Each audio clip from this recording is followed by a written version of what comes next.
পেঁপে দিয়ে বিউলির ডালের বড়ি দিয়েছিল মা, সেইটাই তোমাদের সঙ্গে শেয়ার করছি। প্রথমে পেঁপে ছোট ছোট টুকরো করে মিক্সার গ্রাইন্ডারে সামান্য জল দিয়ে পেস্ট বানিয়ে নিয়েছি। একইভাবে বিউলির ডালটাকেও 8 ঘন্টা মতো ভিজিয়ে রেখে পেস্ট বানিয়ে নিয়েছি।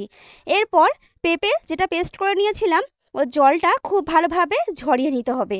তারপর এখানে ডালের মধ্যে মানে বিউলির ডালের মধ্যে কুড়ে নেওয়া পেঁপে লবণ দিয়ে খুব ভালোভাবে এখানে মেখে নিয়ে বেশ ভালোভাবে ফ্যাটিয়ে নিতে হবে। জলের পাত্রে দিয়ে দেখতে হবে ভেসে উঠছে কিনা। যদি ভেসে ওঠে তাহলে বুঝতে হবে ফ্যাটানোটা একদম কমপ্লিট হয়ে গেছে।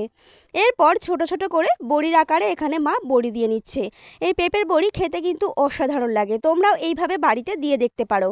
তো এভাবে মোটামুটি 8টার সময় মা বড়ি দেওয়া শুরু করেছে, আর 8টা থেকে 1টা নাগাদ খুব ভালোভাবে শুকিয়ে নেওয়ার পর এভাবে টানিয়ে দিয়েছে।